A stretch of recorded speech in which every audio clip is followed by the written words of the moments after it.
Que la paix du Seigneur, sa force et sa bonté soient donc les lots de tout un chacun de nous. Nous voudrions d'abord vous remercier pour votre attention, une attention aussi soutenue. Nous profitons également de cette occasion pour rendre gloire au Seigneur, qui nous donne la possibilité de pouvoir parler de sa part. J'aurais bien voulu, avant que nous ne prions, que nous puissions lire notre écriture des bases. C'est les livres de Premier Roi, dans son chapitre 4. Je m'excuse. Premier Roi, chapitre 4. Je prends donc le verset 21. La Bible dit que Salomon dominait encore sur tout le royaume depuis le fleuve jusqu'au pays des Philistins, jusqu'à la frontière d'Égypte. Ils apportaient des présents, ils furent assujettis à Salomon tout le temps de sa vie. Chaque jour, Salomon consommait en vivres. Je répète ça, chaque jour, Salomon consommait en vivres. Il devrait être un grand mangeur, ce Salomon. Il consommait en vivres 30 corps de fleurs de farine et 60 corps de farine. 10 bœufs gras, 20 bœufs de pâturage et 100 brebis. Outre les cerfs, les gazelles, les dames et les volailles engraissées. Il dominait sur tous les pays de l'autre côté du fleuve, depuis Tissaphash jusqu'à Gaza, sur tous les rois de l'autre côté du fleuve. Il avait la paix dans tous les à côté alentour. Que Dieu vous bénisse. Éternel Dieu, nous te sommes infiniment reconnaissants d'abord pour ta protection. Nous te sommes infiniment reconnaissants pour la vie que tu nous donnes. Reconnaissant également pour nous avoir choisis afin que nous portions ton nom. Nous te sommes reconnaissants, Père, pour nous avoir changés, nous qui étions des pécheurs, nous qui n'avions pas droit de citer en Israël, nous qui n'avions pas d'espérance, nous qui étions rejetés par les gens de ce monde. Mais voilà que tu as jeté ton regard sur nous et tu nous as choisis pour que nous soyons appelés fils de Dieu. À cause de cela, nous te disons merci, nous te sanctifions. Laisse que ces moments de partage soient donc une bénédiction à la fois pour nous-mêmes et aussi pour tous ceux qui vont nous écouter. Que la paix de Dieu soit avec nous dans le nom du Seigneur Jésus-Christ. Amen. Nous allons donc commencer. Bon, voilà, bien-aimés frères et sœurs, très chers bien-aimés saints. Nous allons donc aujourd'hui mettre un point virgule à propos de notre intervention que nous avions commencé hier. J'ai expliqué le règne de Salomon comme étant le règne de paix et que ce règne de paix a été précédé par un règne de guerre. Et ce règne de guerre, je l'ai associé à son père, David, selon que Dieu le lui avait dit, tu ne pourras pas construire pour moi une maison, d'autant plus que tes mains sont pleines de sang. Parce que tu es un guerrier. Et j'ai expliqué que ces moments-là, c'est les moments de la loi. C'est le temps des psaumes, de la loi et des prophètes. C'est le sacerdoce de Moïse. Ainsi, ça devient plus facile de comprendre que lorsque Salomon est en train de régner, c'est le règne de paix. C'est-à-dire que c'est le règne où il n'y a plus de guerre. Ici, nous comprenons que lorsque Salomon monte sur le trône, cela veut dire en d'autres termes que la mort du Seigneur Jésus-Christ est déjà attestée C'est-à-dire, il nous a délivrés. Il a livré en spectacle le prince du monde des ténèbres. L'acte dont les ordonnances nous condamnaient a été cloué à la croix. C'est-à-dire que le Seigneur nous a donné les repos.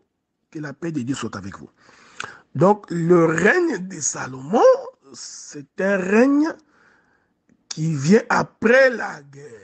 Je vous prie de me suivre attentivement. Parce qu'en fait, Salomon est donc la suite de David. Parce que Dieu avait dit à David, donc quelqu'un sortira de toi et celui-là, il régnera sur le trône de David et que toi, David, tu ne manqueras pas de successeurs sur le trône. Je répète ça. Le Seigneur dit à David que je te laisserai partir en paix, mais il ne manquera pas de successeurs sur ton trône. C'est ici que nous comprenons l'écriture où le Seigneur est en train de parler aux disciples. Je voudrais lire cette écriture-là. Si je peux la trouver, c'est comme j'ai toujours dit, je n'ai jamais l'habitude de bloquer les versets. J'ai fait un effort pour que le Saint-Esprit me conduise pendant que nous sommes en train de parler. Regardez, je suis en train de chercher une écriture dans les livres des Jean. Vous prenez le livre de Jean, chapitre 16, verset 7. Jean, chapitre 16, verset 7, il est écrit, « Cependant, je vous dis la vérité. Il vous est avantageux que je m'en aille. Car si je ne m'en vais pas, le consolateur ne viendra pas vers vous, mais si je m'en vais, je vous enverrai le consolateur. Et quand il sera venu, il convaincra le monde en ce qui concerne le péché, la justice et le jugement. » Que Dieu vous bénisse. Ici, le Seigneur Jésus-Christ dit à ses disciples qu'il est avantageux pour eux qu'ils puissent s'en aller. Or, Jésus-Christ partir, c'est justement sa mort sur la croix. Que la paix de Dieu soit avec vous. Or, la mort de Jésus sur la croix, c'est une victoire que le Seigneur nous a accordée vis-à-vis du monde des ténèbres. En d'autres termes, la croix, c'est tout un combat. Avez-vous remarqué cette chose? La croix, en réalité, c'est toute une bataille. C'est ici que je suis en train de soutirer le patriarche David. Donc, quand Jésus monte sur la croix, c'est ça son départ. C'est-à-dire, en d'autres termes, c'est le moment où le Seigneur est en train de mourir. Mais cette mort-là est une victoire. Selon que le frère Paul le dit, si Christ n'était pas mort et ressuscité. Faites attention. Faites attention. Si Christ n'était pas mort et ressuscité, notre prédication serait vaine. En d'autres termes, si David ne meurt pas et ne ressuscite pas, la prédication est vaine. Ici, je voudrais dire, c'est Jésus-là qui meurt, c'est lui David. Mais c'est Salomon-là qui le succède, c'est lui le Saint-Esprit. Que la paix de Dieu soit avec vous. Je vais répéter ça calmement. Calmement, ok?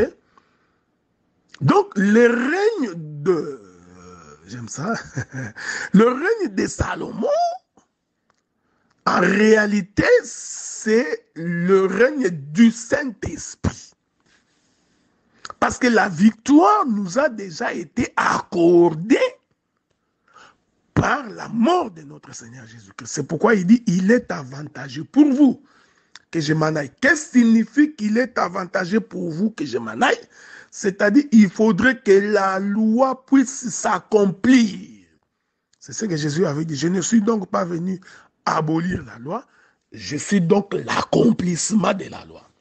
Or, l'accomplissement de la loi, c'est toute une dispensation. C'est ça, David. Et quand la loi est accomplie, maintenant, nous avons l'explication et l'interprétation par le Saint-Esprit. Ici, vous comprenez que Salomon qui est assis sur la table, c'est la dispensation de la grâce. Cette dispensation de la grâce, bien-aimés frères et sœurs, est caractérisée par la présence du Saint-Esprit. C'est pourquoi nous disons, si quelqu'un n'a pas le Saint-Esprit, il n'est pas dans la dispensation de la grâce. Vous voyez, frère?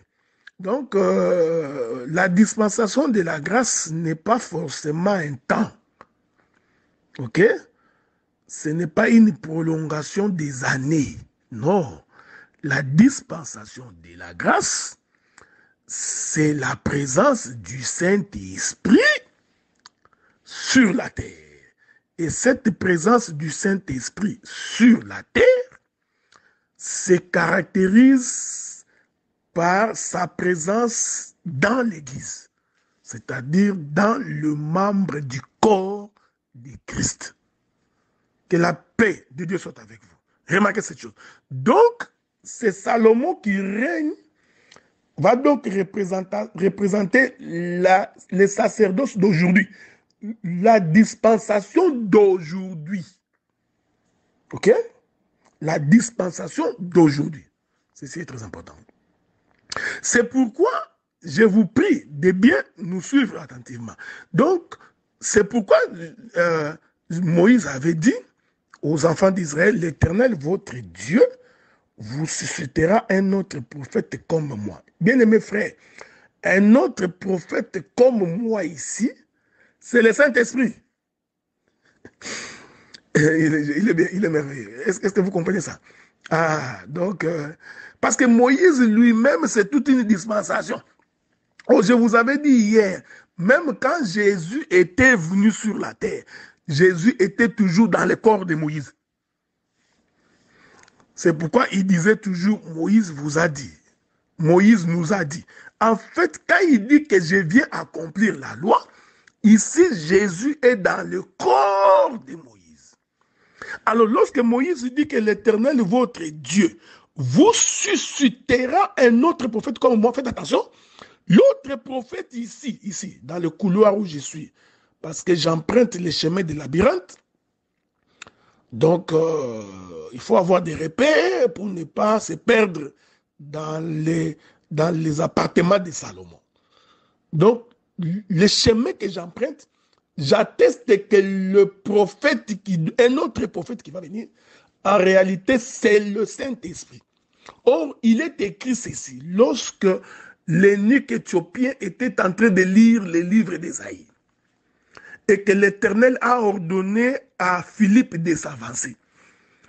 L'eunuque éthiopien pose la question à Philippe, de qui le prophète parle-t-il?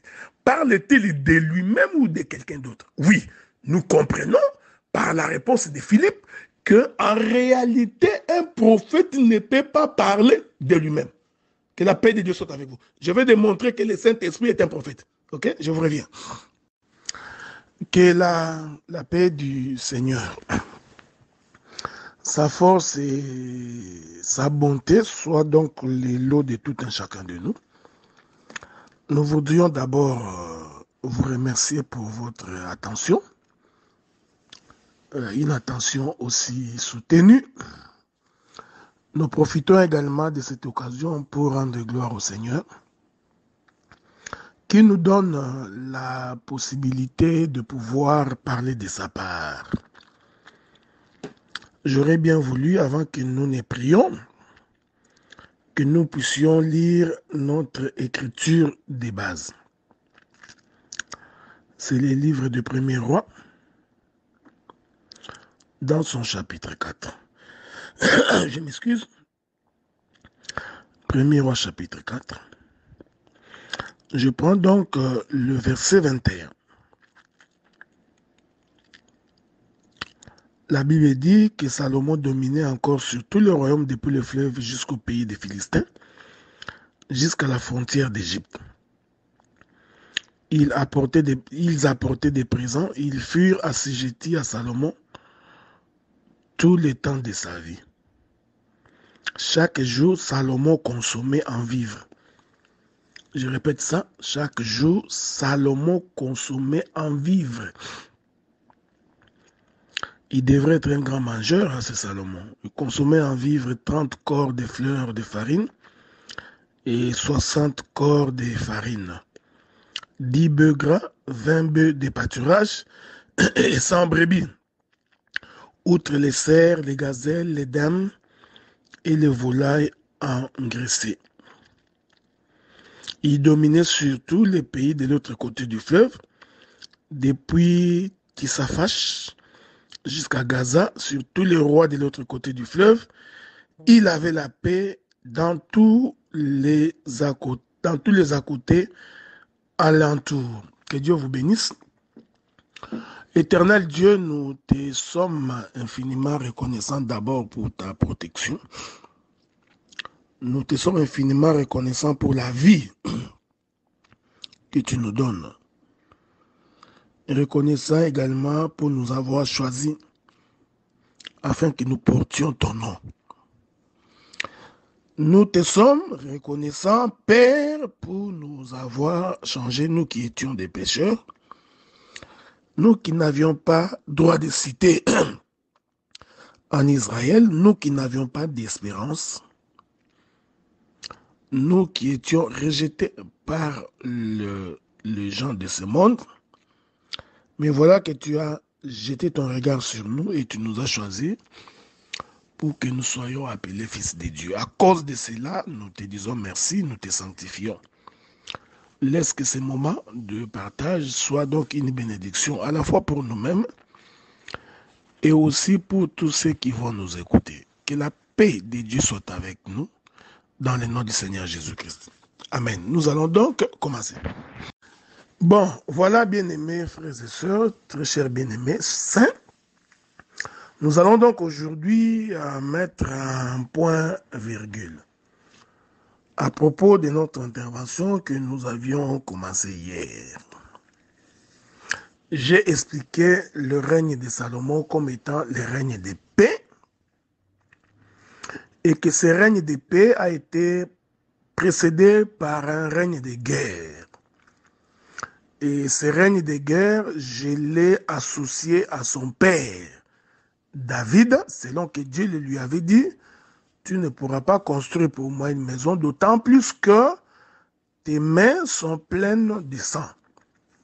Parce que tu es un guerrier. Et j'ai expliqué que ces moments-là, c'est les moments de la loi. C'est le temps des psaumes, de la loi et des prophètes. C'est le sacerdoce de Moïse. Ainsi, ça devient plus facile de comprendre que lorsque Salomon est en train de régner, c'est le règne de paix. C'est-à-dire que c'est le règne où il n'y a plus de guerre.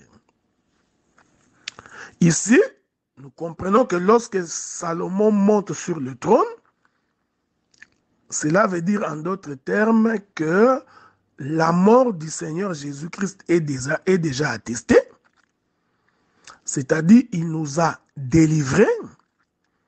Il a livré en spectacle le prince du monde des ténèbres. L'acte dont les ordonnances nous condamnaient a été cloué à la croix. C'est-à-dire que le Seigneur nous a donné les repos. Que la paix de Dieu soit avec vous.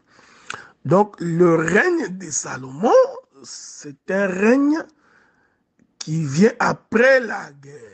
Je vous prie de me suivre attentivement. Parce qu'en fait, Salomon est donc la suite de David. Parce que Dieu avait dit à David, donc quelqu'un sortira de toi et celui-là, il régnera sur le trône de David, et que toi, David, tu ne manqueras pas de successeurs sur le trône. Je répète ça. Le Seigneur dit à David que je te laisserai partir en paix, mais il ne manquera pas de successeurs sur ton trône. C'est ici que nous comprenons l'écriture où le Seigneur est en train de parler aux disciples. Je voudrais lire cette écriture-là. Si je peux la trouver, c'est comme j'ai toujours dit, je n'ai jamais l'habitude de bloquer les versets.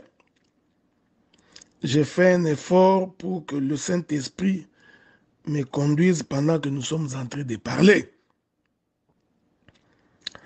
Regardez, je suis en train de chercher une écriture dans les livres des Jean. Vous prenez le livre de Jean, chapitre 16, verset 7. Jean, chapitre 16, verset 7, il est écrit, « Cependant, je vous dis la vérité. Il vous est avantageux que je m'en aille. Car si je ne m'en vais pas, le consolateur ne viendra pas vers vous, mais si je m'en vais, je vous enverrai le consolateur. Et quand il sera venu, il convaincra le monde en ce qui concerne le péché, la justice et le jugement. » Que Dieu vous bénisse. Ici, le Seigneur Jésus-Christ dit à ses disciples qu'il est avantageux pour eux qu'ils puissent s'en aller. Or, Jésus-Christ partir, c'est justement sa mort sur la croix. Que la paix de Dieu soit avec vous. Or, la mort de Jésus sur la croix, c'est une victoire que le Seigneur nous a accordée vis-à-vis du monde des ténèbres. En d'autres termes, la croix, c'est tout un combat.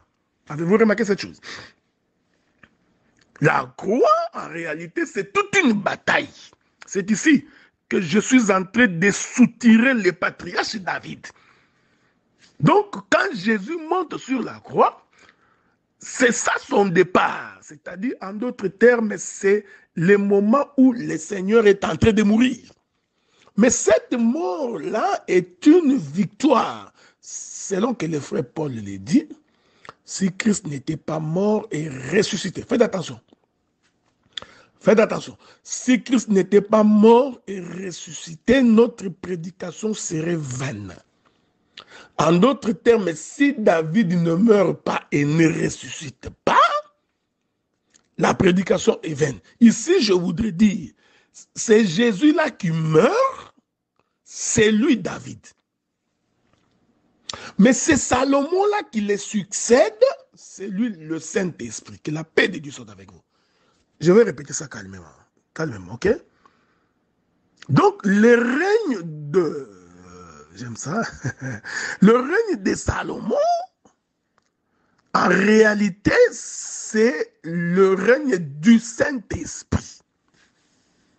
Parce que la victoire nous a déjà été accordée par la mort de notre Seigneur Jésus-Christ. C'est pourquoi il dit, il est avantageux pour vous que je m'en aille. Qu'est-ce qui signifie qu'il est avantageux pour vous que je m'en aille? C'est-à-dire, il faudrait que la loi puisse s'accomplir. C'est ce que Jésus avait dit. Je ne suis donc pas venu abolir la loi, je suis donc l'accomplissement de la loi. Or, l'accomplissement de la loi, c'est toute une dispensation. C'est ça, David. Et quand la loi est accomplie, maintenant, nous avons l'explication et l'interprétation par le Saint-Esprit. Ici, vous comprenez que Salomon qui est assis sur la table, c'est la dispensation de la grâce.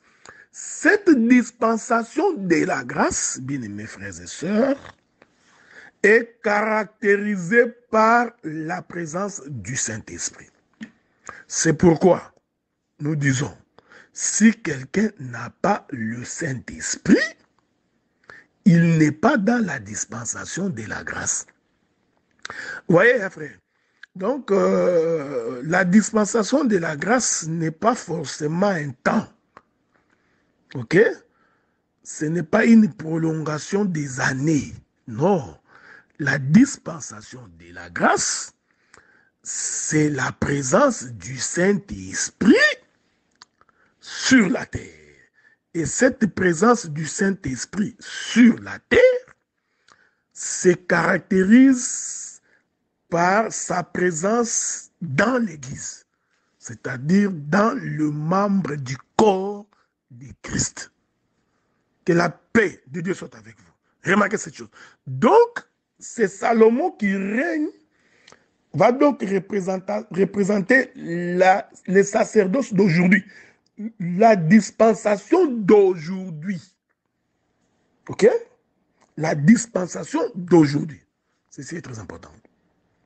C'est pourquoi je vous prie de bien nous suivre attentivement. Donc, c'est pourquoi Moïse avait dit aux enfants d'Israël, l'Éternel, votre Dieu, vous suscitera un autre prophète comme moi. Bien-aimés frères, un autre prophète comme moi ici, c'est le Saint-Esprit. Il est merveilleux. Est-ce que vous comprenez ça? Ah, donc, parce que Moïse lui-même, c'est toute une dispensation. Oh, je vous avais dit hier, même quand Jésus était venu sur la terre, Jésus était toujours dans le corps de Moïse. C'est pourquoi il disait toujours, Moïse vous a dit, Moïse nous a dit. En fait, quand il dit que je viens accomplir la loi, ici, Jésus est dans le corps de Moïse. Alors, lorsque Moïse dit que l'Éternel, votre Dieu, vous suscitera un autre prophète comme moi, faites attention, l'autre prophète ici, dans le couloir où je suis, parce que j'emprunte les chemins de labyrinthe, donc il faut avoir des repères pour ne pas se perdre dans les appartements de Salomon. Donc, le chemin que j'emprunte, j'atteste que le prophète, un autre prophète qui va venir, en réalité, c'est le Saint-Esprit. Or, il est écrit ceci, lorsque l'eunuque éthiopien était en train de lire les livres d'Ésaïe, et que l'Éternel a ordonné à Philippe de s'avancer. L'eunuque éthiopien pose la question à Philippe, de qui le prophète parle-t-il? Parle-t-il de lui-même ou de quelqu'un d'autre? Oui, nous comprenons par la réponse de Philippe qu'en réalité, un prophète ne peut pas parler de lui-même. Que la paix de Dieu soit avec vous. Je vais démontrer que le Saint-Esprit est un prophète. Ok? Je vous reviens. Est-ce que vous me suivez? Je disais que la paix de Dieu soit avec vous. Je disais que les prophètes dont il était question ici, ok, que Moïse a dit que l'Éternel Dieu vous suscitera un autre prophète comme moi. Dans la vision prophétique de l'Écriture, ces prophètes-là, c'est aussi le Saint-Esprit. Pourquoi? Voici l'Écriture que nous avons lue dans les livres des gens. Il est écrit, lisons, je prends le livre des gens, chapitre 16. Écoutez ce que l'Écriture dit à partir du verset 12. J'ai encore beaucoup de choses à vous dire, mais vous ne pouvez pas le porter maintenant. Quand le consolateur sera venu, l'Esprit de vérité, il vous conduira dans toute la vérité, car il ne parlera pas de lui-même. Je répète ça. Il ne parlera pas de lui-même, mais il dira tout ce qu'il aura entendu et il vous annoncera les choses à venir. Voilà. Donc, l'une des caractéristiques principales du Saint-Esprit, c'est que le Saint-Esprit ne peut pas parler de lui-même. Or, l'Écriture dit, les prophètes ont prophétisé de la part de Dieu. Que Dieu vous bénisse. Vous remarquez ça?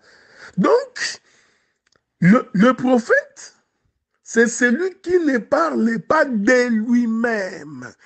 Souffrez avec moi que je fasse une petite exhortation. Parce que nous savons que lorsque nous prêchons comme ça, nos audios circulent dans tout le monde entier. Et cela sert d'édification pour beaucoup. Donc aujourd'hui, le monde étant devenu un village, et l'Internet est aussi un moyen par lequel l'évangile doit être prêché. Donc tu peux te servir de l'Internet pour annoncer l'évangile avec force. Que les gens disent que tu es un prédicateur de l'Internet, il faut l'accepter, il faut dire Amen. Tu n'as commis aucun péché. Ok? Donc, tu prêches, les gens écoutent, les gens te découvrent, les gens comprennent que la parole ou le ministère a été donné à quelqu'un. Tu n'as pas commis un péché. Il ne faut pas avoir l'habitude quand quelqu'un voudrait t'humilier, il te dit que tu n'as été connu que par l'Internet et toi tu trembles. Non, il ne faut pas trembler. Parce qu'on ne combat pas un ministère. Je vous donnerai quelques conseils plus tard. C'est très dangereux de combattre quelqu'un qui a la grâce du Seigneur. Parce qu'en fait, vous vous attirez la malédiction et vous échouerez toujours parce que cette personne est avec Dieu. C'est pourquoi j'ai toujours dit que quand tu veux combattre quelqu'un, rassure-toi qu'il n'a pas Dieu. Peut-être que tu remporteras ta victoire. Mais si cet homme a l'intimité avec Dieu et que son cœur est sincère, pur, qu'il n'y a pas de duplicité dans sa vie, cet homme-là, si vous le combattez, vous échouerez. Quoi qu'il arrive. Est-ce que vous comprenez ce que nous disons? J'étais en train de dire, pourquoi, tout ça j'explique les règnes de Salomon. Pourquoi est-ce que je considère que le Saint-Esprit, c'est lui le prophète? Pourquoi? Parce que lui, il viendra, mais il ne parlera pas de lui-même. Ça, c'est la caractéristique principale de la prophétie. C'est-à-dire que si quelqu'un annonce la parole, si quelqu'un est prédicateur, il devrait s'abstenir de parler de lui. Tu vois, moi, j'ai beaucoup de disciples. Tu vois, moi, j'ai prêché dans beaucoup des églises. Tu vois, moi, je dis que cette manière de présenter les choses n'est pas de Dieu. C'est la frise que quelqu'un n'est pas brisé. Tu vois, tout le monde a peur de moi parce que moi, j'ai la maîtrise des Écritures. Dans le groupe de prière, on me craint parce que lorsque j'arrive, je vais éclabousser tout le monde. Un homme qui parle comme ça, comprenez immédiatement, sans transition, que c'est le diable qui parle dans le cœur de cet homme-là. C'est pourquoi l'Écriture dit dans les livres de 1 Pierre, je crois. Ok? Je vais lire cette Écriture-là pour vous. C'est toujours important. Qu'est-ce que dit le frère Pierre? Souffrez, hein? Souffrez que nous trouvions cette Écriture. Le frère Pierre dit ceci. Regardez. Je prends d'abord 1 Pierre chapitre 1er, le verset 10. Les prophètes qui ont prophétisé touchant la grâce qui vous a été réservée ont fait de ces saluts.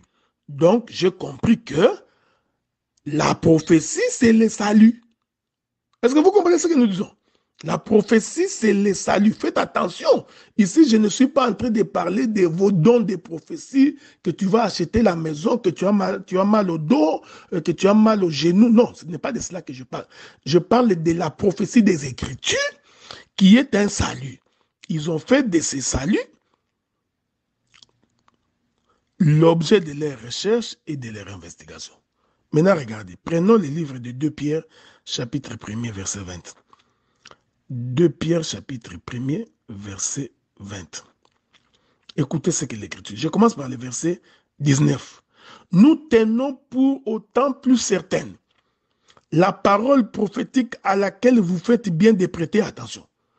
Comme à une lampe qui brille dans un lieu obscur. Hein?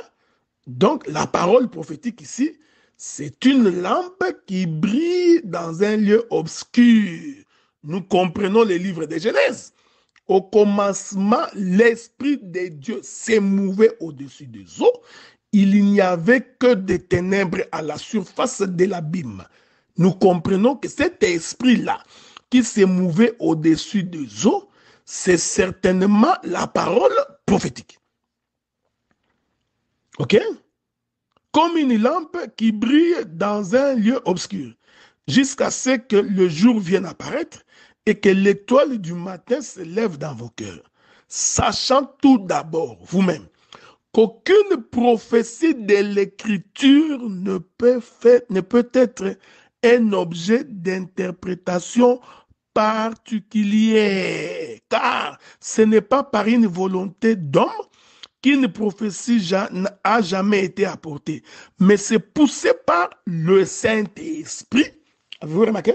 Là où j'ai dit que le Saint-Esprit, c'est lui le prophète.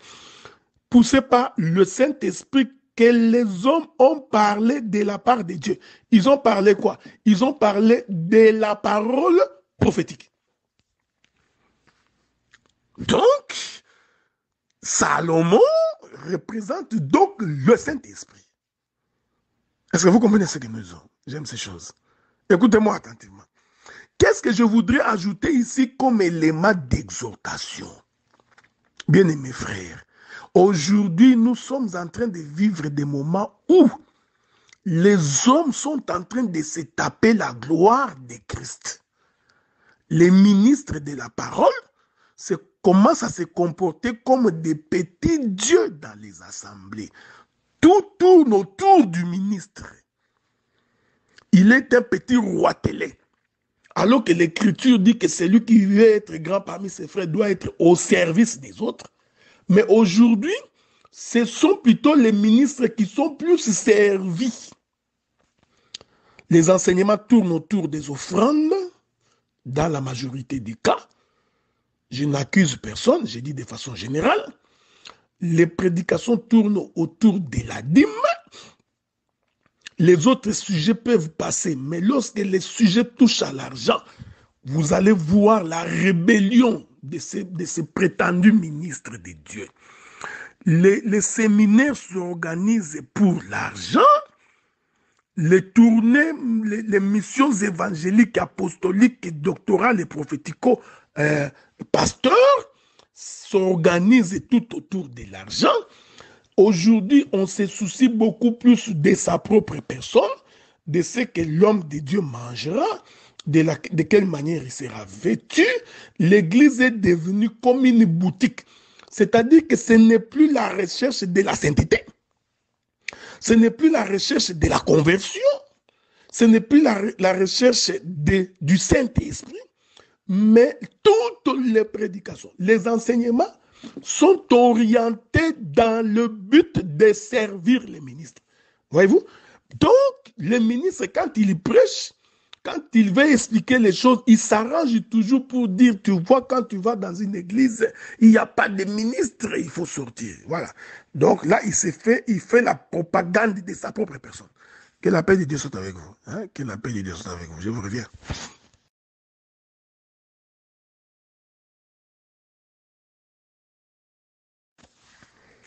Nous bénissons Dieu.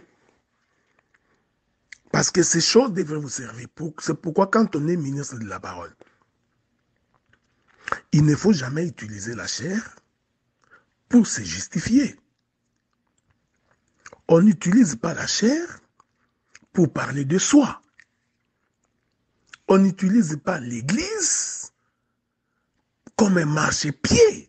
Non, bien-aimé dans le Seigneur. Donc, celui qui a le Saint-Esprit parlera de la part du Seigneur. Et il dira des choses pour édifier le peuple, à croître. Que la paix de Dieu soit avec vous. Nous fermons cette parenthèse d'exhortation. Nous continuons. Donc, nous comprenons maintenant que Salomon, qui est sur le trône, est aussi l'image de la résurrection. Ok? Ici, écoutez maintenant comment je vais devoir virguler un tout petit peu en espérant que vous comprendrez ce que j'ai dit. Dieu dit à David, de toi sortira quelqu'un, donc un fils sortira de toi. Celui-là, il prendra ta place. Il prendra le trône de David. Et il ne manquera pas de successeurs sur ton trône. Est-ce que vous me suivez? J'ai toujours aimé la manière dont Dieu dit ça. Il ne manquera pas de successeurs. En d'autres termes, hein, Dieu voulait dire, celui qui va te succéder vivra éternellement. Ok? Je suis en train de marcher un peu en espérant que je vais trouver cette écriture-là. Hein, en espérant, ok? J'espère pouvoir trouver cette écriture-là. Souffrez, hein? Je suis dans les livres de 1 Roi chapitre 8, verset 25. 1 Roi chapitre 8, verset 25. Écoutez ce que la Bible dit. Maintenant, l'Éternel Dieu d'Israël observe la promesse que tu as faite à David, mon père, en disant, tu ne manqueras jamais devant moi d'un successeur, assis sur le trône d'Israël, pourvu que tes fils prennent garde à leur voie et qu'ils marchent en ma présence comme tu as marché en ma présence. 1 Roi chapitre 9, verset 5. J'établirai pour toujours le trône de ton royaume en Israël, comme je l'ai déclaré à David ton père en disant, tu ne manqueras jamais d'un successeur sur le trône d'Israël. J'aurais bien voulu vous ajouter d'autres écritures, mais vous pouvez, si vous voulez, lire également Jérémie chapitre 33, verset 17. Ça vous aidera. Vous pouvez également lire 2 Chroniques chapitre 6, le verset 16. Ok? C'est très important. Donc, Salomon succède à David. Écoutez-moi maintenant attentivement. C'est-à-dire que David meurt, Salomon succède, et le trône est affermi pour toujours. Quand vous prenez le livre de Philippiens chapitre 2, suivez-moi bien. Le Seigneur dit que Jésus a accepté, hein, lui qui était égal avec Dieu, n'a pas considéré comme une proie à arracher d'être égal avec Dieu. Il s'est dépouillé en s'humiliant lui-même, en devenant semblable aux hommes, jusqu'à accepter de mourir, lui qui était égal à Dieu. Voilà pourquoi l'Éternel l'a souverainement élevé et lui a donné le nom qui est au-dessus de tout nom. Que Dieu vous bénisse.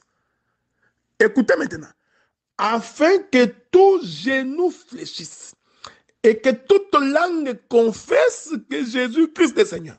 Que la paix de Dieu. Ici, je suis en train d'expliquer la nourriture sur la table de Salomon. Ah, écoutez-moi. Ouais.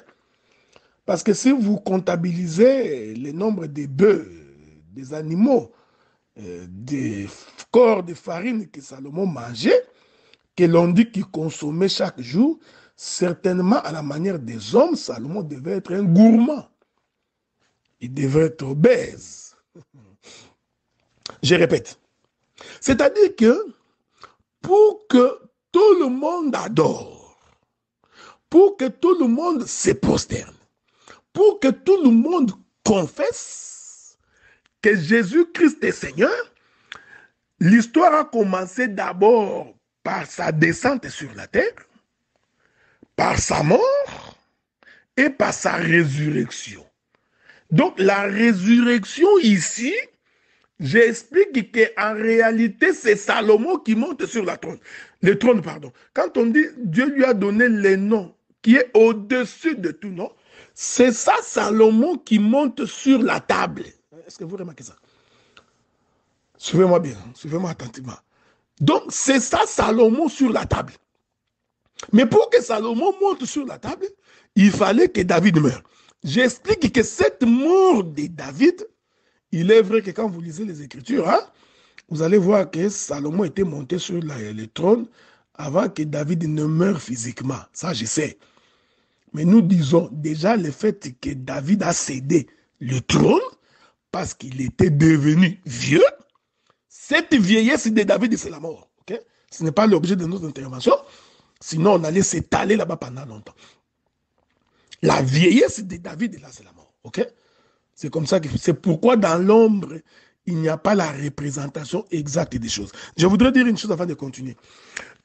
Vous savez, il y a beaucoup de gens qui n'ont jamais compris ce que c'est le ministère. Parce que le ministère, c'est cette capacité que Dieu donne à un homme de marcher dans les régions obscures. Voilà, j'aime ça. C'est la capacité que Dieu donne à un homme de marcher dans les zones ténébreuses. De marcher dans les zones d'ombre.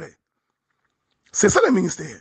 C'est-à-dire que c'est là où personne ne peut voir parce que ce sont des zones obscures que nous appelons dans un langage scientifique des zones sous-jacentes, des zones qui en réalité sont hégémoniques mais qui n'apparaissent pas. Maintenant, le ministère, c'est cette capacité-là que Dieu donne à un homme de rentrer dans ces zones-là, dans ces zones d'ombre, pour aller découvrir la vérité. Vous voyez? Donc, la vieillesse de David ici, c'est toute une mort. C'est pourquoi Salomon ne peut que monter sur le trône. Il est avantageux pour vous que je m'en aille. Oh, on ne peut partir que par la mort. Pendant ce temps, sous le soleil. Donc, Salomon, David meurt. Salomon monte sur le trône. Okay? Quand Salomon monte sur le trône, c'est ça Philippiens. Dieu l'a souverainement élevé et lui a donné les noms au-dessus de tous les noms. Je ne voudrais pas te scandaliser. Les noms de Jésus étaient même au-dessus des noms de Dieu. Ok? Ça, j'aime ça. Si tu ne comprends pas, nous reviendrons. Maintenant, l'écriture de Philippiens dit ceci. Qu'est-ce qui arrive après la résurrection? C'est-à-dire après la mort de David, après les sacerdoces de Moïse. Qu'est-ce qui arrive? C'est Jésus qui monte sur le trône. C'est Jésus-là qui monte sur le trône. J'explique que c'est Salomon. Dans un autre langage, c'est le Saint-Esprit, parce que je vais venir. Mais lorsque Salomon monte sur le trône, lui qui est Jésus, qu'est-ce qui va arriver? Lisons cela. Hein? Essayons de lire ça pour que tu aies une netteté dans la saisie de ce que j'ai dit. Philippiens chapitre 2. Philippiens chapitre 2. Souffrez que nous trouvions cette écriture. Regardez. Philippiens chapitre 2, verset 5. Ayez en vous les sentiments qui étaient en Jésus-Christ, lesquels existant en forme de Dieu, n'a point regardé comme une proie à arracher d'être égal avec Dieu. Mais il s'est dépouillé lui-même en prenant une forme de serviteur et en devenant semblable aux hommes, ayant paru comme un simple homme. Je vais d'abord me limiter ici. C'est ça la danse de David. Vous remarquez? David, lui qui était roi, lui qui était élevé, lorsqu'il a vu, j'aime ça, je disais ceci, ok? Parce que nous avions été interrompus par un appel. Je disais que cette écriture qui dit que lui qui était égal avec Dieu, il s'est dépouillé en devenant semblable aux hommes. Faites attention. Cette écriture,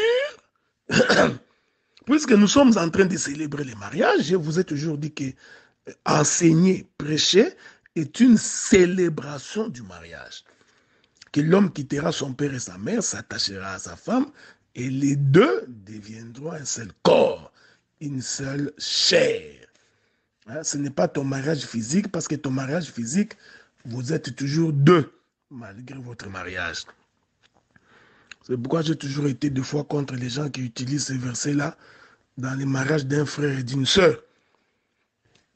Observez, observez. Mais cette écriture de ces dieux-là qui se dépouillent, qui devient semblable à un homme. Mais nous l'avons vu le jour où Lâche revenait de la maison de Bédédon.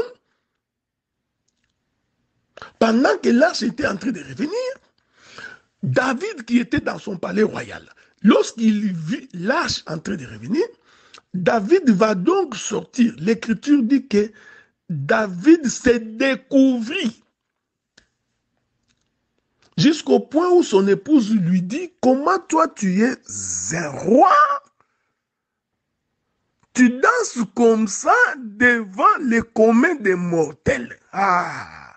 Donc cette femme-là avait vu le roi se déguiser, c'est-à-dire lui qui était Dieu, il est devenu comme un simple homme.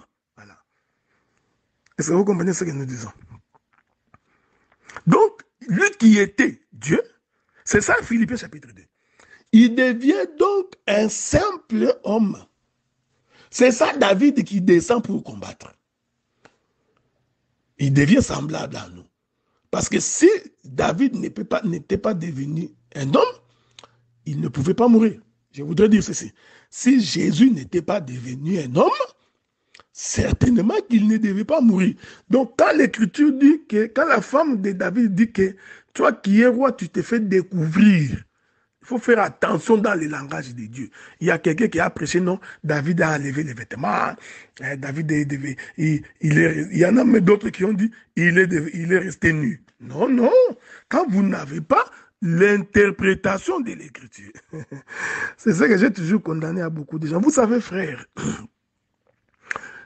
répéter l'écriture, ce n'est pas cela la parole de Dieu.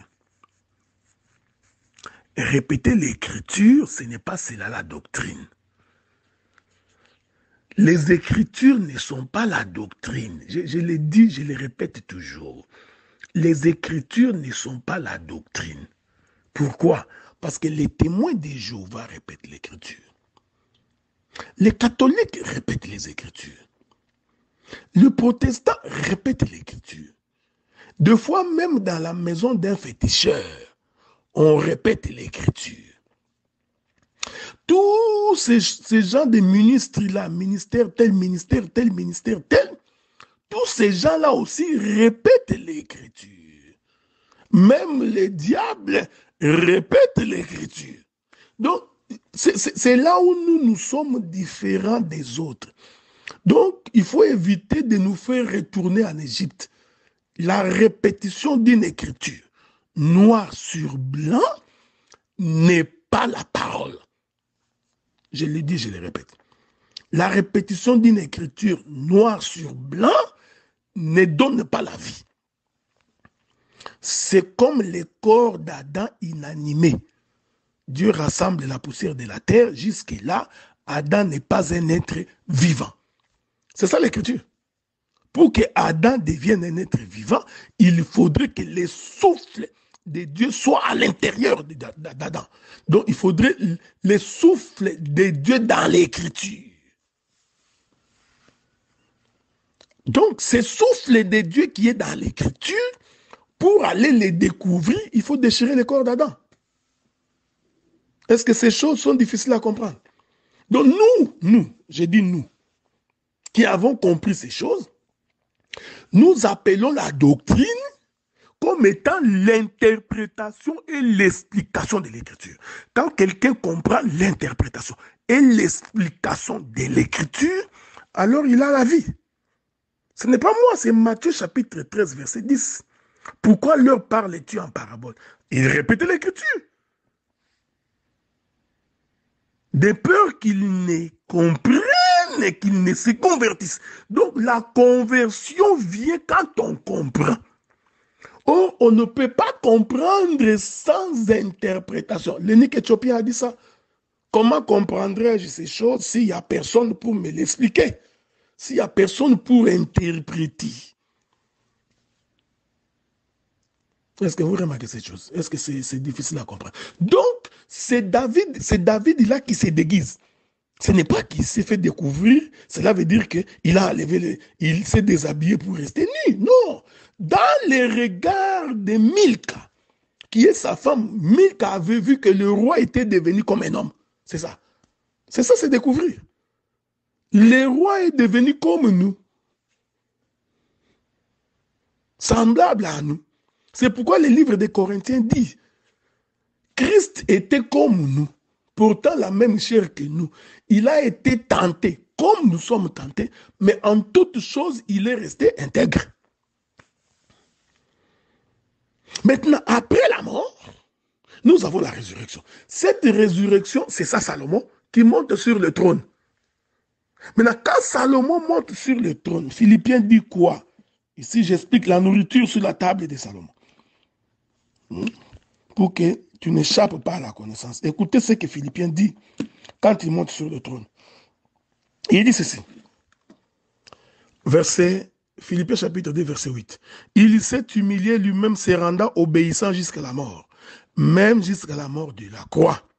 C'est pourquoi aussi Dieu l'a souverainement élevé et lui a donné le nom qui est au-dessus de tout nom, afin qu'au nom de Jésus, tout genou fléchisse dans les cieux et sur la terre, et sous la terre, et que toute langue confesse que Jésus-Christ est Seigneur à la gloire de Dieu le Père. Donc, nous comprenons maintenant que toute la nourriture qui était sur la table de Salomon représente la confession et la prière des saints. Est-ce que vous remarquez ça? Est-ce que vous comprenez ça? J'aime ça. Écoutez-moi bien. Parce qu'une fois que Jésus, c'est pourquoi Jésus avait dit, il dit dans l'Écriture, ok? Lorsque vous serez en difficulté, lorsque vous arriverez des péchés, sachez que vous avez auprès du Père un intercesseur. Vous connaissez cette écriture-là, non? Donc, manger, c'est toute une prière. Hein? Je donnerai quelques écritures avant de pouvoir descendre. Donc, il ne faut pas croire que Salomon était en train de manger beaucoup de moutons, beaucoup de gazelles. Alors, comme tu es quelqu'un qui aime trop manger, tu dis comme Salomon mangeait beaucoup, il faut que dans ma maison, qu'il y ait 14 sacs de foufou, qu'il y ait 18 000 chèvres. Non, il ne s'agit nullement de ça. Est-ce que vous comprenez ce que je dis? Je laisse la porte aux autres prédicateurs, hein, ils vont venir là-bas, parce qu'il y a des éléments à exploiter, mais je ne voudrais pas exploiter, parce que pour manger les animaux doivent passer sur l'autel, ils doivent passer par l'abattoir, ils doivent passer par le parvis. Est-ce que ne voyez-vous pas, écoutez bien, ne voyez-vous pas qu'un roi chapitre 4, le verset 21 au verset 24, c'est tout un tabernacle. Hein? Je vais vous montrer que en fait, c'est tout un tabernacle. Hein? Je vous reviens. Hein? Que Dieu vous bénisse. Que la paix de Dieu soit avec vous. Je voudrais, parce que je suis en train d'atterrir, nous allons atterrir en douceur. Ok? Nous allons atterrir en douceur. Je répète l'écriture d'un roi, chapitre 4, verset 21 à verset 24. Vous savez, moi, j'ai toujours fait confiance au Saint-Esprit. J'ai toujours fait confiance au Saint-Esprit parce que je crois que le Saint-Esprit est une réalité et que le Saint-Esprit lui-même nous conduit sur les chemins que nous ne savions pas. Vous savez, pendant que nous prêchons ici, nous n'avons aucun papier devant nous. Nous n'avions même pas préparé en avance ce que nous allions dire. Mais nous nous sommes rendus compte qu'au fur et à mesure que nous parlons, on a l'impression que les portes sont en train de s'ouvrir et les fenêtres sont en train de s'ouvrir. Vous savez, lorsque le bien-aimé Enoch nous a donné ce thème, on s'est demandé, on s'est posé la question par où on va commencer, comment nous marcherons. Alors nous nous sommes abandonnés entre les mains du Saint-Esprit. Et je crois que le Saint-Esprit nous a aidés. Remarquez, je vais décrire la table de Salomon. Donc, nous avons Salomon assis sur la table. Donc, il est d'un côté. Devant Salomon, nous avons la table. Cette table-là est remplie de nourriture. Que Dieu vous bénisse. Mais ces nourritures-là, pour qu'elles arrivent à la table de Salomon, ces nourritures ont été préparées en dehors de la table. Je vais répéter. Laissez-moi répéter ça pour que la révélation ne puisse pas t'échapper. Nous avons Salomon assis sur la table, assis sur une chaise. Okay? Devant Salomon, il y a une table. Cette table-là est remplie de nourriture. Remarquez, sur cette table-là, il y avait la farine, il y avait la viande, le bœuf ou le volaille engraissé. Mais cette nourriture, pour qu'elle arrive sur la table de Salomon, cette nourriture est d'abord venue du dehors. De là où vient la nourriture, nous disons que c'est le parvis. Je répète ça.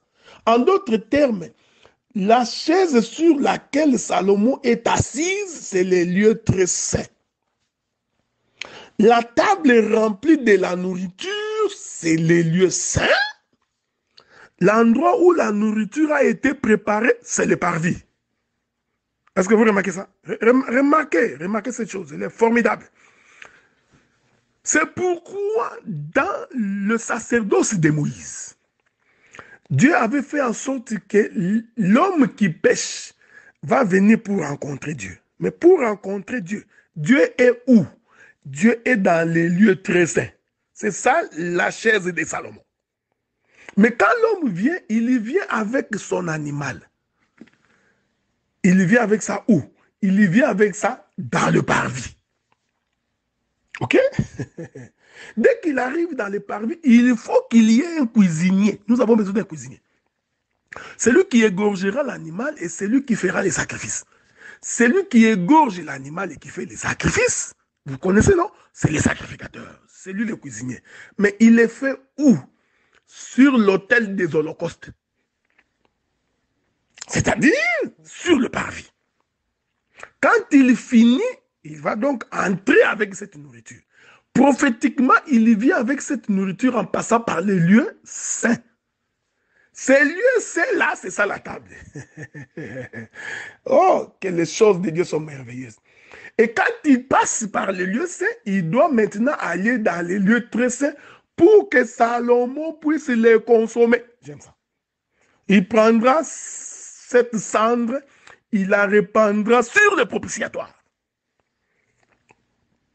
C'est ça la table de Salomon. Est-ce que vous comprenez ce que je dis? Ah. Donc, la table de Salomon, Salomon et la nourriture sur sa table, en réalité, c'est tout un tabernacle.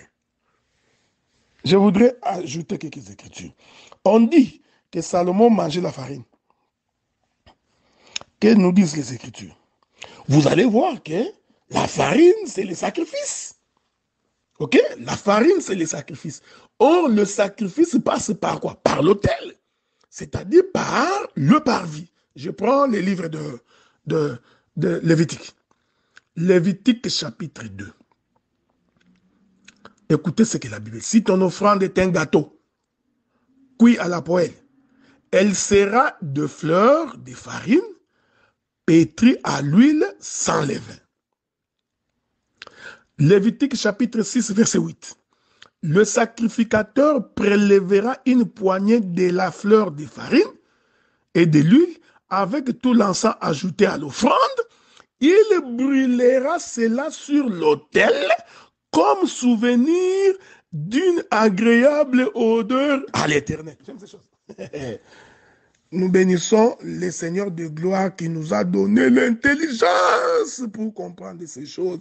Et nous sommes dans l'intelligence en son Fils Jésus-Christ qui est le Dieu véritable et la vie éternelle. Vous voyez, frère, nous sommes en train de marcher sur les chemins que personne n'a tracés. C'est ça le ministère. J'ai toujours dit qu'un ministre doit avoir ses propres couloirs, même s'il peut répéter d'autres. Mais à un moment donné, il faut que tu aies la capacité de trouver tes propres couloirs. De telle sorte que si quelqu'un t'entend, il dit ça là, je n'ai jamais entendu ça. C'est pour la première fois que j'entends une telle démarche. Ce n'est pas un péché, frère. Il faut bénir Dieu quand ton frère a la révélation. Quand ton frère ouvre les yeux de plusieurs, il faut bénir le Seigneur, il ne faut pas en être jaloux. Hein? Donc, on bénira celui qui bénira, on arrosera celui qui arrose. Apprenez à bénir tes frères, apprenez à apprécier, apprenez à considérer, tu seras considéré. Mais si tu as tendance toujours à minimiser ce que les autres font, même quand c'est bon, c'est comme ça que ton ministère ne prospère pas. C'est pourquoi tu es bloqué, tu te maudis toi-même. Celui qui passe son temps à critiquer les autres, qui passe son temps à ne voir que le mal des autres, celui qui n'apprécie jamais un bienfait, bien aimé, il ne progresse jamais. Dans les ministères, c'est comme ça. Vous comprenez ce que nous disons? Donc, quand vous avez des excellents prédicateurs, il faut les apprécier. Il faut faire des éloges. Ce n'est pas un péché. Que la paix de Dieu soit avec vous. J'ai lu l'Écriture. Donc, l'Écriture confirme que la fleur de farine est une offrande qui doit passer par l'autel. Oh, quand l'offrande passe par l'autel, ça devient toute une prière. Parce que l'offrande représente la personne lui-même. Donc nous comprenons que sur la table de Salomon, c'était, il mangeait la prière des saints. J'aime ça. En d'autres termes, je voudrais dire ça autrement. Il mangeait les hommes. Voilà. Mais ce sont des hommes qui sont passés par l'autel. Est-ce que vous comprenez? C'est pourquoi même quand on a porté l'animal pour les sacrifices, bien aimés frères et sœurs, l'animal de sacrifice doit passer sur l'autel. Écoutez, je vais exhorter.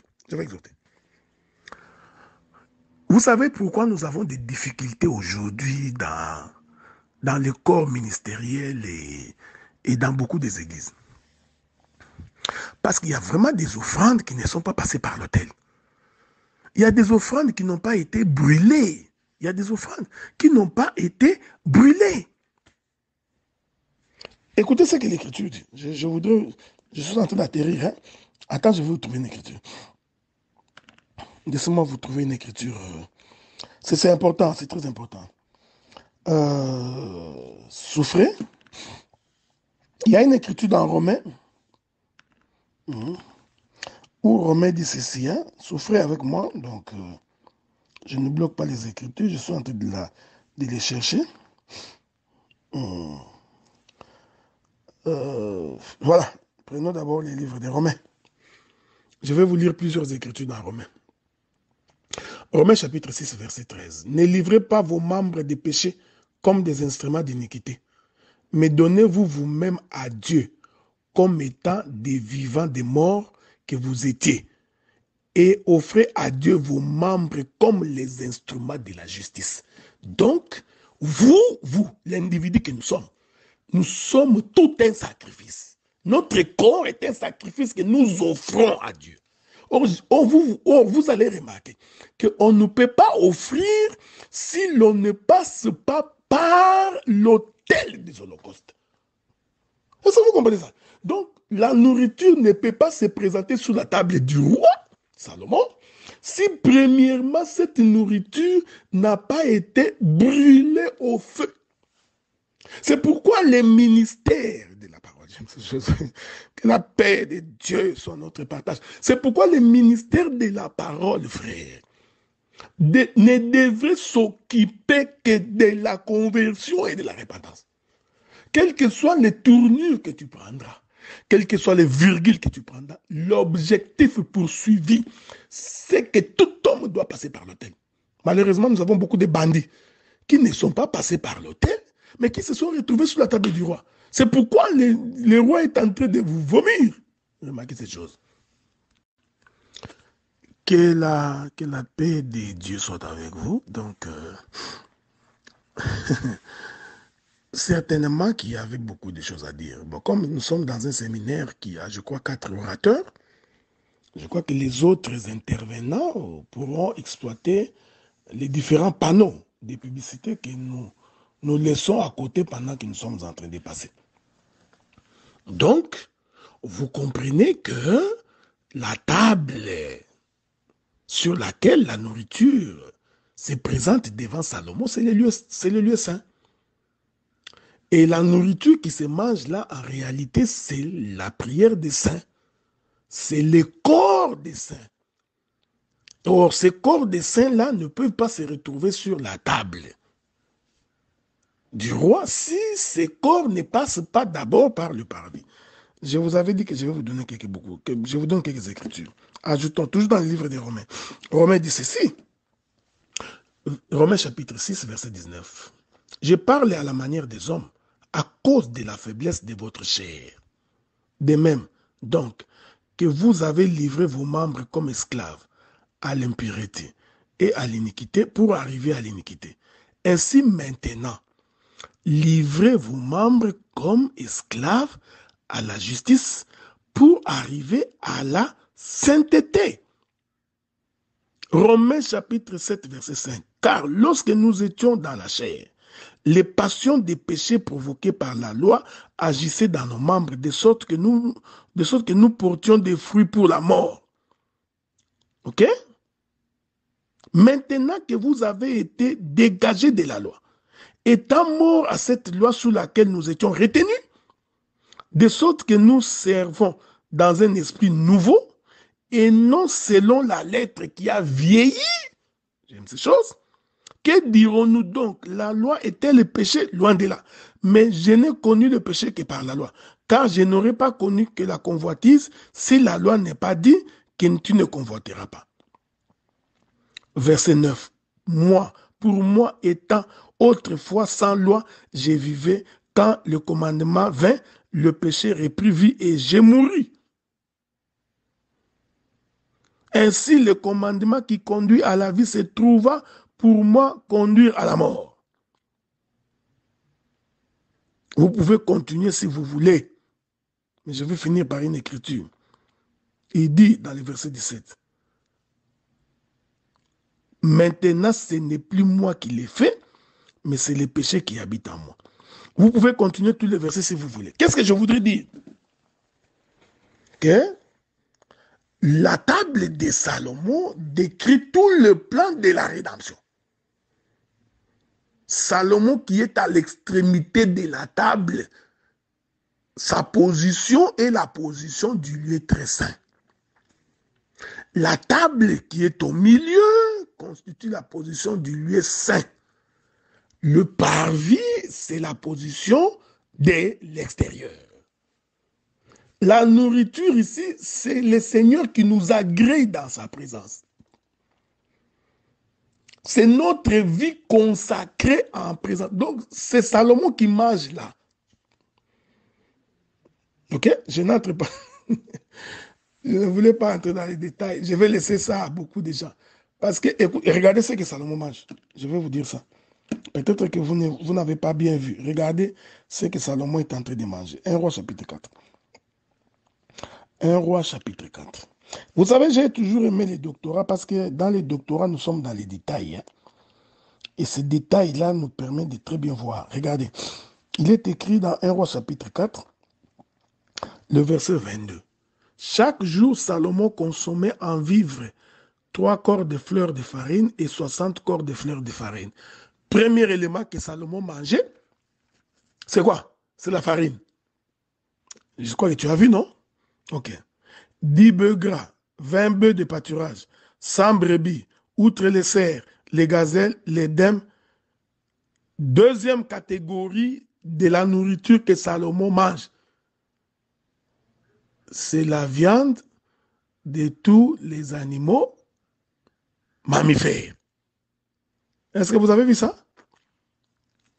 C'est très important. Hein? Je suis juste en train de lever les panneaux. Et le troisième élément que Salomon mange, ce sont les volailles engraissées. Ok? Je répète ça. Donc, Salomon mange la farine, il mange les animaux et il mange les oiseaux. Bon, que Dieu vous bénisse. Je ne vais pas entrer là-bas. Ok? Je ne voudrais pas vider la matière. Ok? Je ne vide pas la matière.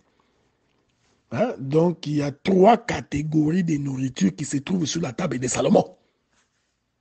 Ces 3 catégories représentent quelque chose. Bon, je n'entre pas dedans. J'ai seulement englobé tout ça pour dire que cela représentait en réalité la prière des saints.